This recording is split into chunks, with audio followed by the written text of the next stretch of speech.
नमस्कार दोस्तों, स्वागत है आप लोगों का हमारे चैनल मैथ्स मेकर में। तो आज हम लोग एसएससी और रेलवे का बहुत सारा प्रीवियस ईयर क्वेश्चन करने वाले हैं। देखिए सभी, ये हमारा आरपीएफ, रेलवे में आरपीएफ का जो होता है, आरपीएफ एसआई का जो एग्ज़ाम होता है उसमें पूछा गया प्रश्न है। ये हमारा क्वेश्चन आरआरबी एनटीपीसी में पूछा गया है। ये हमारा आरआरबी एनटीपीसी में ही 2021 में पूछा गया है। ये हमारा 2016 का क्वेश्चन था। ये हमारा आरपीएफ 2019 का क्वेश्चन था। और ये हमारा एसएससी सीएचएसएल 2018 का क्वेश्चन है। तो सभी क्वेश्चन हमारा रेलवे और एसएससी का प्रीवियस ईयर क्वेश्चन है। ठीक है, क्या है, सभी क्वेश्चन हमारा रेलवे और एसएससी का प्रीवियस ईयर क्वेश्चन है। तो वीडियो के लास्ट तक बने रहिएगा। कहीं भी किसी प्रकार का कोई भी दिक्कत हो किसी भी क्वेश्चन में तो कमेंट करके पूछ सकते हैं। ये आपका अपना चैनल है मैथ्स मेकर। तो चलिए हम लोग पहला क्वेश्चन से स्टार्ट करते हैं। तो देखिएगा पहला क्वेश्चन क्या है, एक्स का मान ज्ञात कीजिए। इसमें एक्स का मान ज्ञात करना है। इसका ट्रिक भी होता है लेकिन हम लोग बेसिक अभी कर लेते हैं, बेसिक। ठीक है, प्रैक्टिस करने से आप लोग का खुद ट्रिक निकल जाएगा। देखिए यहाँ पे क्या है, रूट है, तो रूट बराबर के उस पर जाएगा तो स्क्वायर बन जाएगा। तो क्या इधर इधर क्या बचेगा, 1 माइनस एक्स बटा 529। इस अंदर में जो है ना, इसको अंदर में भी क्या कर लेते हैं, अंदर में हम लघुभिन्न का घटा कर लेते हैं। तो लघुत्तम ले लेंगे, यहीं पे कितना हो जाएगा 529। तो यहाँ पे क्या आ जाएगा 529 माइनस एक्स बराबर, इधर इधर स्क्वायर उधर जाएगा तो स्क्वायर यहाँ से क्या हो जाएगा, खत्म हो जाएगा। तो उधर जाके क्या हो जाएगा, इसका स्क्वायर हो जाएगा। इधर रूट था ना, रूट इधर से खत्म हो गया, उधर स्क्वायर चल जाएगा। तो 16 का स्क्वायर मेरा होता है कितना, 256 बटा 23 का स्क्वायर कितना होता है 529। इतना हो गया। अब पहले इसको छोटा कर लेते हैं, उसके बाद हम लोग क्वेश्चन को देखिए। इसमें क्या होगा, अब नीचे नीचे कटेगा। आप लोग को कुछ नज़र आ रहा है, तो बिल्कुल एक चीज़ नज़र आ रहा होगा क्या, कि इसमें कटने वाला है। 529 से 529 कट गया, कितना बच गया, इधर बच गया 529, 256 इधर प्लस में, इधर आके क्या हो जाएगा माइनस 256, कितना माइनस। और एक्स इधर क्या है माइनस एक्स, उधर जाके क्या हो जाएगा प्लस एक्स। हमको एक्स का ही मान ज्ञात करना है। इसको घटा लीजिए, इसको अगर घटा लेते हैं तो घटा लेंगे तो 9 में से 6 गया तो कितना हो जाएगा 3। इधर 12, 12 में से 5 गया तो 7। ठीक है, 3 7 किस में, इसमें नहीं है, इसमें नहीं है, इसमें नहीं है, यही इसी में है। आगे भी निकाल लेते हैं, 5 बच गया, 4 में 2 गया 273। मतलब एक्स का मान कितना आ गया, एक्स का जो मान हमारा आ गया वो 273 आ गया। कितना आ गया 273 आ गया। तो 273 हमारा किस में है, 273 हमारा इसमें है। तो 273 हमारा आंसर हो जाएगा। ठीक है, अब देखिए आप लोग को हम ट्रिक भी इस क्वेश्चन का करवाते हैं। 273 हमारा ऑप्शन जो तीसरा है, ऑप्शन तीसरा हमारा बिल्कुल करेक्ट आंसर हो जाएगा। लेकिन आप लोग को एग्जाम में क्या इतना करना है, तो इसका हम आप लोग को शॉर्ट ट्रिक भी बताते हैं। क्या है इसका शॉर्ट ट्रिक, तो देखिएगा क्या है इसका शॉर्ट ट्रिक। क्या है इस तरीका, तो आप लोग समझ गए, इसका बेसिक है। तो डायरेक्ट अगर आप लोग एग्जाम में देखिएगा क्या, 1 माइनस इतना दिया हुआ है और 1 में ही घटाया है, और ये जो है इसका स्क्वायर दिया हुआ है। ठीक है, माइनस रहे तो घटाएंगे, जोर रहेगा तो चेक कर लीजिएगा। आप लोग ट्रिक बना लीजिएगा, ट्रिक तो खुद से बनता है। यहाँ पे क्या है 23 है, तो इसी का स्क्वायर ने यहाँ पे दिया है। देखिए तो 23 का स्क्वायर 529 दिया हुआ है ना। अगर ऐसा दिया रहे तो 23 का स्क्वायर क्या होता है 529, और यहीं पे ऊपर का स्क्वायर कितना होता है 256। 256 को घटा लेंगे, 23 के 529 में 256 घटा लेंगे तो हमारा आ जाएगा 273। तो 273 हमारा बिल्कुल करेक्ट आंसर हो जाएगा। कौन सा ऑप्शन, ऑप्शन सी हमारा बिल्कुल करेक्ट आंसर हो जाएगा। इस प्रकार से भी चाहें तो आप लोग निकाल सकते हैं एग्जाम में। देखिए इसका भी हमारा 273 ही आया था, और उस क्वेश्चन का भी हम लोग किए तो हमारा 273 ही आंसर आया है। उम्मीद करते हैं दोस्तों समझ में आ गया होगा। ठीक है, यहाँ पे माइनस का चिन्ह रहे तभी आप लोग को ये करना है, और यहाँ पे एक ही रहे, यहाँ पे इसका स्क्वायर यहाँ पे दिया रहे स्क्वायर ही, तभी आप लोग ये तरीका लगाइएगा। तो देख के भी आंसर निकाल सकते हैं।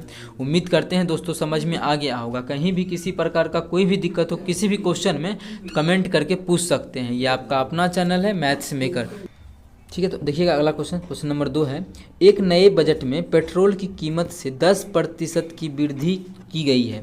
एक नए बजट में पेट्रोल की कीमत में 10% का वृद्धि किया गया है। एक मोटर वाहन का यात्री पेट्रोल की खपत कितने प्रतिशत कम कर सकता है ताकि पेट्रोल की कुल खर्च उसका वृद्धि ना हो। मतलब वो एगो पेट्रोल का कीमत पहले अगर मानिए 100 रुपये था, मतलब परसेंटेज से मान लीजिए 100% था, तो अब उसका कीमत जो है बढ़ के कितना हो गया, कीमत उसका बढ़ के हो गया 110% कीमत। ठीक है, 110% नहीं लिखते हैं, ठीक है, इतना हो गया। अब बोलता है वो चाहता है कि दाम तो उसका बढ़ गया है, पेट्रोल की कीमत तो उसका बढ़ गया। वो चाहता है वो आदमी कि पहले 100 में खरीदते थे 1 लीटर, तो अब भी हम 100 रुपया ही खर्चा करें, 110 नहीं खर्चा करें, 100 रुपया ही खर्चा करें। तब अब कितना लीटर खरीदेंगे, मतलब कितना का कमी करेंगे। पहले 1 लीटर खरीदते थे, अभी उससे तो कम खर्चेंगे, क्योंकि दाम बढ़ गया है, कम खरीदेंगे। तो कितना खरीदेंगे, कम। वही हमसे पूछा है कि कितने प्रतिशत का कमी करना होगा खपत में, खपत में कितने प्रतिशत का कमी करना होगा। तो देखिएगा ये जो हमको दिया होता है वो हमारा कीमत का होता है। कीमत ही ना, पहले 100 रुपये लीटर था, अब हो गया 110 रुपये लीटर। ठीक है, अब देखिए जब कीमत इसका क्या हुआ, बढ़ गया, तो खपत क्या करेंगे, हम कम करेंगे। कितना कम करेंगे, तो देखिए पहले, अब इसी को मान लेते हैं खपत भी। पहले खपत हमारा कितना था, 110, अब खपत हो गया कितना, 100। तो अब इसी में उल्टा चलते हैं। खपत बोल रहा है कितना करना है हमको, खर्च में क्वेश्चन बोला है ना, खर्च मेरा वही रहे, खर्च मेरा 100 ही रहे, खर्च में किसी प्रकार का कोई कमी नहीं आए। तो खर्च कितना, पहले हम 100 रुपया खर्च करते थे, तो अब भी चाहते हैं 100 रुपया ही खर्च हो, तो उसके लिए कितना कमी करना पड़ेगा दाम में। अभी पेट्रोल का दाम हो गया 110 रुपया, अभी 110 है, हम चाहते हैं 100 रहे, तो कितना का कमी करना पड़ेगा, कमी हमको 10 का करना पड़ेगा। कितना का कमी करना पड़ेगा, 10 का कमी करना पड़ेगा। तो यहाँ पे लिखते हैं 10 का कमी, कितना पे, 10 का कमी करना पड़ेगा। अब हम इस पे काउंट करते हैं, किस पे, 110 पे, तो 110 पे, तो 110 परसेंटेज निकालना है, तो क्या करेंगे, 100 से गुना कर देंगे। यहाँ पे कुछ कटेगा तो उसको हम लोग काट लेंगे। यहाँ से देखिए इसका 0 से इसका, तो 100 गुना 10 कितना हो जाएगा, 100। 100 हो गया। अब बटा नीचे में क्या हो जाएगा, 11। 100 बटा 11 को हम बोलते हैं, 100 बटा 11 को ही बोला जाता है, 100 बटा 11 को ही बोला जाता है क्या, अरे यार, 100 बटा 11 को ही बोला जाता है 11.1/9%। मतलब उसके खपत में 11.1/9% का अगर कमी कर देते हैं, तो उसका जो खपत है वो हमारा सेम है, उसके खर्च पे कोई अभाव नहीं पड़ता है। जितना पहले खर्च था उतना ही खर्च अभी भी रहता है। उम्मीद करते हैं दोस्तों समझ में आ गया होगा। कहीं भी किसी प्रकार का कोई भी दिक्कत हो तो कमेंट करके पूछ सकते हैं। चलिए अगला क्वेश्चन करते हैं, क्वेश्चन नंबर 3। अगला क्वेश्चन देखिएगा, क्वेश्चन नंबर 3। यदि x प्लस √x का मान 90 है तो x का मान ज्ञात कीजिए। क्वेश्चन दिया है x प्लस √x का मान कितना है, 90 है। ये तो x, ये दोनों को जोड़ते हैं ना, x का मान जो भी है तो 90 होता है, तो x का मान ज्ञात करना है। देखिए इस प्रकार का क्वेश्चन में हम लोग बिल्कुल यहाँ पे नहीं करेंगे इस प्रकार से कि x को उधर ले गए तो -x हो जाएगा, फिर स्क्वायर उधर, रूट को उधर गए तो स्क्वायर हो जाएगा। इसमें काफ़ी लंबा टाइम लग जाता है, ये टाइम टेकन प्रोसेस है, वो नहीं करना है हम लोग को। तो करना क्या है, तो ऑप्शन से चलेंगे। तो ऑप्शन का मान यहाँ पे क्या रखेंगे कि 90 आ जाए x का मान, यही पे चेक करना है। तो यहाँ से भी थोड़ा स्मार्टनेस दिखा सकते हैं हम लोग, क्या कि अगर मानिए कोई 80 मान रखते हैं तो इसका वर्गमूल तो होता नहीं है, मान निकलेगा तो पॉइंट में निकलेगा, तो जो कि हमारा पॉइंट में बराबर नहीं दिया है। मतलब जो भी x का मान होगा वो पूर्ण वर्ग होगा। क्या होगा, पूर्ण वर्ग होगा। तो ये 80 किसी का है, 80 पूर्ण वर्ग है, नहीं है तो गलत हो गया। 72 पूर्ण वर्ग है, नहीं है तो गलत हो गया। अब आंसर हो सकता है 81 हो, या फिर हो सकता है 64 हो। तो मान रखते हैं अगर 64 रखेंगे तो ये मेरा 64 होगा। यहाँ पे 64 रखेंगे, 64 का वर्गमूल क्या होता है, 8 होता है, तो यहाँ पे 8 है। 64 8 72 होता है, लेकिन दिया हुआ क्या है, 90 है। मतलब ये भी सेटिस्फाई नहीं किया तो ये भी गलत। तो बचा क्या, जो भी बचा वही मेरा आंसर हो जाएगा। तो देख लेते हैं क्या बचा हमारा। अब हमारा एक ही ऑप्शन बचा हुआ है, कौन सा, ऑप्शन ए। तो ऑप्शन ए हमारा बिल्कुल करेक्ट आंसर हो जाएगा। लेकिन अगर मन है चेक करने का तो इसको भी हम लोग चेक कर सकते हैं। वो कैसे, तो देखिए अगर कितना है, 81 है ना, तो यहाँ पे 81 रख देंगे, तो 81 यहाँ पे हम रख दिए, x का मान कितना, x का मान रख दिए कितना, 81, तो 81 प्लस √81 का मान कितना होता है, 9, तो 9, 81 में 9 जोड़ेंगे कितना होगा, 90 होगा। तो इधर भी मेरा था भी कितना, 90 ही था, 90 था और 90 भी मेरा आ भी गया। तो हमारा कौन सा सेटिस्फाई किया, ऑप्शन ए। तो ऑप्शन ए हमारा बिल्कुल करेक्ट आंसर हो जाएगा। कौन सा ऑप्शन, ऑप्शन ए। उम्मीद करते हैं दोस्तों समझ में आ गया होगा। कहीं भी किसी प्रकार का कोई भी दिक्कत हो किसी भी क्वेश्चन में तो कमेंट करके पूछ सकते हैं। ये आपका अपना चैनल है मैथ्स मेकर। तो चलिए अगला क्वेश्चन करते हैं, क्वेश्चन नंबर 4। देखिएगा क्वेश्चन नंबर 4 क्या है। 8 आदमी 9 घंटे प्रतिदिन कार्य करके किसी कार्य को 20 दिनों में पूरा कर सकता है। 7 आदमी 10 घंटे प्रतिदिन कार्य करके उसी कार्य को कितने दिनों में पूरा करेंगे। ठीक है, इस प्रकार का क्वेश्चन जब भी है कि इतना आदमी इतना घंटे काम करके इतना दिनों में समाप्त करता है, तो इतना आदमी इतना घंटे काम करके कितना दिन में समाप्त करेगा।